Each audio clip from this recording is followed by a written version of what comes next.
The sorting ceremony. The Great Hall was everything Harry had imagined and more, if Harry had imagined a space that looked like it had been designed by a committee of overly cautious administrators with access to unlimited ceiling enchantments. Ancient stone walls stretched upward into what appeared to be a starry night sky, though Harry noticed several small plaques mounted discreetly around the room reading.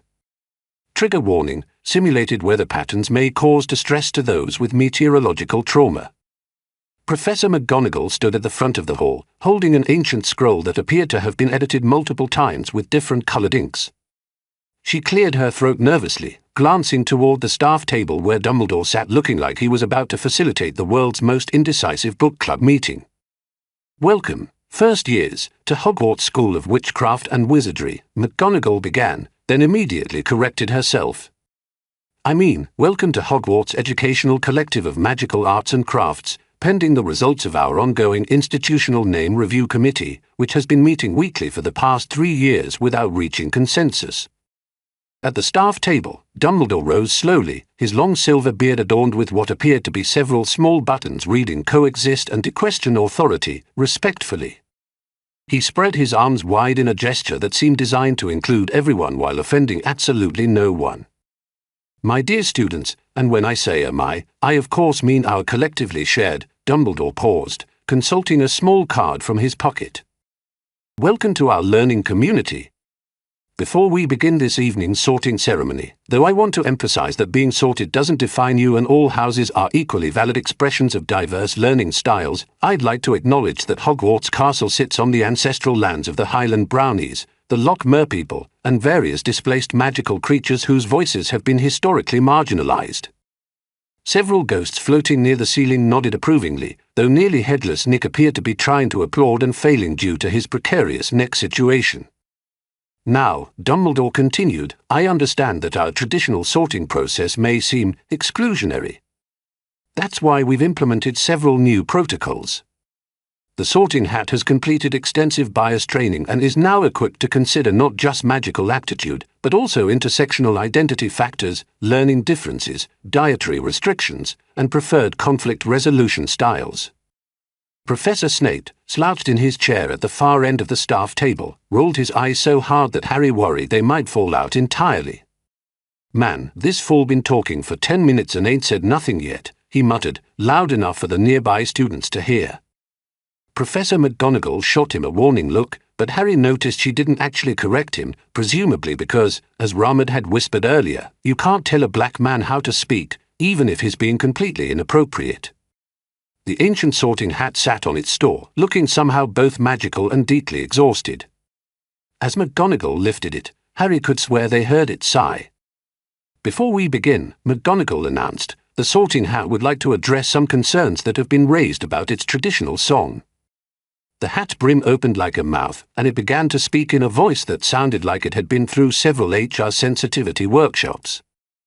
"Oh, please don't think I'm old and stale. I've learned new things beyond the pale. For centuries I sorted based on traits so stark, but now I know that left some students in the dark. I used to think in binary ways, brave or smart or sly or loyal days, but now I see the spectrum wide, where all identities can reside. So if you're trans or non-binary friend, my sorting skills I'll gladly bend, for Hufflepuffs not just for loyal hearts, but those who champion marginalized arts. And Gryffindors not just for brave, but those who fight systems that enslave, while Ravenclaw values wisdom true, including perspectives fresh and new. Even Slytherin's changed its tune, no longer just for power's boon, but those who question systems old, and new hierarchies wish to mold. So step right up, don't be afraid, your complex self won't be betrayed, though I must warn, this process might take longer now to get it right." The hat finished its song and immediately looked like it wanted to disappear into its own fabric. Scattered applause echoed through the hall, though Harry noticed many students looked confused about whether they were supposed to clap or not. "Right then," McGonagall said, unrolling her scroll. "When I call your name, please come forward, sit on the stool, and place the hat on your head. Please also note that we've added a consent form. The hat will now ask permission before accessing your thoughts, and you have the right to request a different sorting method if you're uncomfortable with mental intrusion." The first few sortings took an unusually long time. When Abbot Hannah was called, the Hat spent several minutes asking about her family background, her relationship with authority figures, her preferred pronouns, and whether she had any trauma related to badgers before finally declaring her a Hufflepuff. Hannah looked relieved but slightly confused as she made her way to the cheering Hufflepuff table. Brute Terry resulted in a 5-minute conversation about the problematic nature of the name Ravenclaw and whether Terry felt comfortable being associated with a house named after a bird of prey, which some might consider violent. Terry assured the Hat that he was fine with it, and was eventually sorted into Ravenclaw, though the Hat made him promise to engage critically with the house's ornithological symbolism. By the time they reached Granger, Hermione, the sorting process was running significantly behind schedule. Hermione approached the stool with the confident stride of someone who had already researched every possible outcome and prepared accordingly. The Hat had barely touched her head when it recoiled slightly. "Oh my," it muttered. "This one's got a lot of opinions." "I certainly do," Hermione said firmly. "And I hope you're prepared to discuss the inherent patriarchal structure of this entire sorting system, which reduces complex human personalities to 4 simplistic categories while simultaneously reinforcing outdated gender stereotypes and—" Gryffindor, the Hat shouted, practically throwing itself off her head. "Please, for the love of Merlin, just go to Gryffindor." Hermione looked slightly disappointed that her lecture had been cut short, but made her way to the Gryffindor table where she immediately began explaining to nearby students why the house system was a fascinating example of institutionalized tribalism that perpetuates in-group bias while marginalizing those who don't fit neatly into prescribed categories. The Gryffindor students nodded politely, though Harry could see their eyes glazing over. Longbottom, Neville, was sorted into Gryffindor after the Hat spent considerable time assuring him that bravery came in many forms and that his anxiety was a valid response to systemic pressures rather than a character flaw. Then came the moment Harry had been dreading. "Potter, Harry," McGonagall called, though she pronounced it carefully, as if she'd been coached on the proper way to say it. Harry walked forward on shaking legs, aware that every eye in the Great Hall was following them. The whispers started immediately. "That's Harry Potter." "Doesn't look like what I expected." "Are they?" "Sure, don't assume." Harry sat on the stool and McGonagall placed the hat on their head. It was much too large and slipped down over their eyes, blocking out the Great Hall and the hundreds of staring faces. "Well, well, well," the Hat's voice echoed in Harry's head, sounding suddenly much more like its old self. "Harry Potter. Or should I say, this is rather complicated, isn't it? Please," Harry thought desperately, "just sort me quickly. I don't want everyone staring." "Oh, my dear child," the Hat said gently, "I'm afraid it's not that simple anymore. You see, I've been through quite a lot of training since my last sorting. 17 workshops on unconscious bias, 12 seminars on gender identity, and don't get me started on the mandatory course about decolonizing magical education. I'm supposed to consider all aspects of your identity now. Can't you just put me in Gryffindor like my parents?" Harry pleaded. "Ah, but that's exactly the kind of thinking we are trying to move away from," the Hat said enthusiastically. "Hereditary house placement perpetuates class structures and assumes that children are identical to their parents. Very problematic. Now, no, we need to consider you as a complete individual." Harry felt the Hat rummaging around in their thoughts, but more gently than they'd expected. Yes, I see the bravery, definitely there. Standing up to your relatives about your identity, that takes courage. But there's intelligence too, and cunning, and my goodness, the loyalty you feel toward your friends. This is exactly why the old system was so limiting. Please, Harry thought, people are staring. Right, yes, of course. Let me see, you identify as transgender, correct? And your pronouns are they them? Excellent, excellent. Now, I need to consider how each house would support your journey of self-discovery while also challenging you academically and socially. The Hat fell silent for a long moment. Harry could hear the murmurs growing louder in the Great Hall. This is quite complex, the Hat finally admitted. On one hand, Gryffindor would celebrate your courage in being authentic. On the other hand, Hufflepuff values acceptance and loyalty, which might provide a more nurturing environment for someone navigating identity questions. Then again, Ravenclaw appreciates the intelligence required to understand oneself, and Slytherin, well, Slytherin values those who challenge existing power structures, which you are certainly doing. Just pick one. Harry thought frantically. I'm trying. But I want to make sure I'm not perpetuating any harmful stereotypes. What if I put you in Gryffindor and everyone assumes it's because of your famous parents? What if I choose Hufflepuff and people think I'm stereotyping transgender students as needing extra emotional support? The implications are staggering. Harry could practically feel the entire school waiting. Someone coughed. A chair scraped against stone. You know what? The hat said suddenly. Forget all the training. You want to know what I really see in you? Someone who's brave enough to be themselves in a world that wants them to be someone else. Someone who stands up for what's right even when it's difficult. Someone who values friendship and loyalty above personal glory. The hat paused dramatically. Gryffindor. The relief that flooded through Harry was almost overwhelming. They pulled off the hat and practically ran to the Gryffindor table, where Hermione was still lecturing nearby students about house stereotypes. That took forever, she said as Harry sat down beside her. The hat's clearly overcompensating for centuries of problematic sorting practices. Did you know that historically, Gryffindor has been disproportionately male? It's obviously a result of societal conditioning that associates bravery with masculinity, which is exactly why. Hermione, Harry interrupted gently, maybe we could discuss educational theory after I've recovered from having my entire identity analyzed in front of the whole school. Yes, of course. Sorry. I get excited about systemic inequality. Hermione beamed at them. Welcome to Gryffindor. We're going to change everything. The sorting continued. Al-Waziri, Rahmed caused another lengthy delay as the hat struggled to pronounce the name correctly, then spent several minutes asking about Islamic perspectives on magical education and whether Rahmed felt comfortable in a school that served pork at feasts. It's cool, man, Rahmed said aloud, causing several students to giggle. My family's been doing magic for generations. We just do halal magic, you know.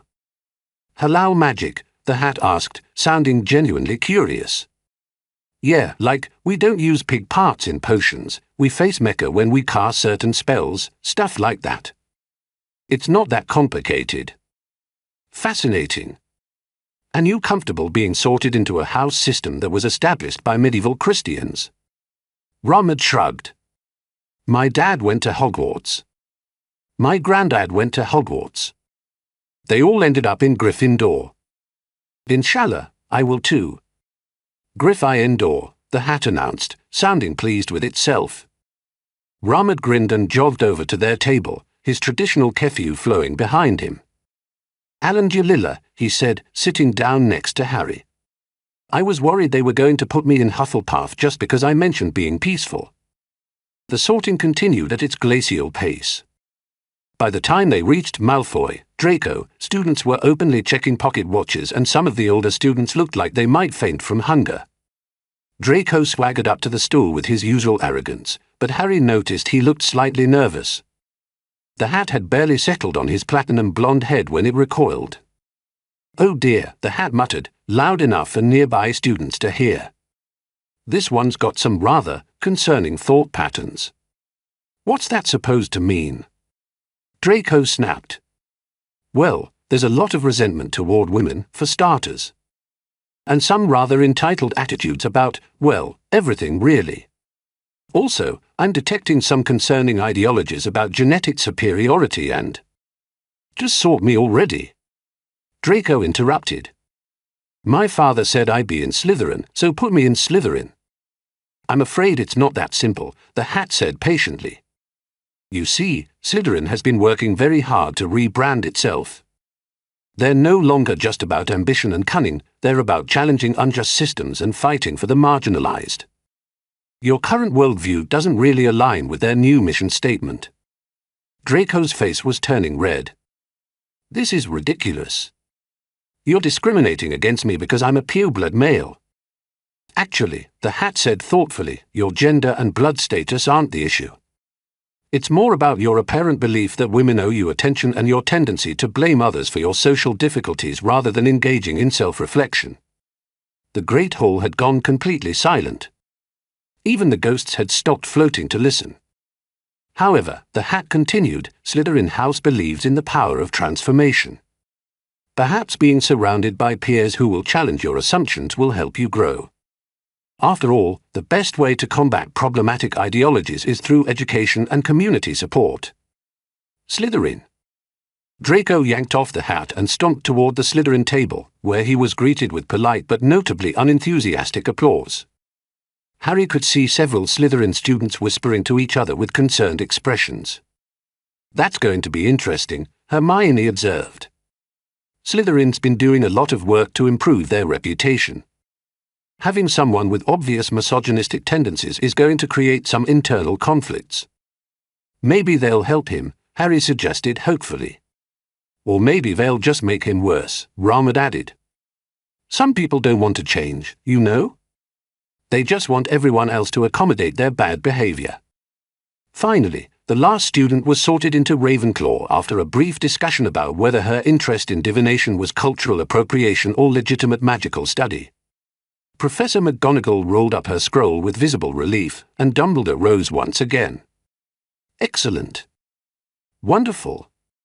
Now, before we begin our feast, I have just a few announcements, Dumbledore began, consulting several different pieces of parchment.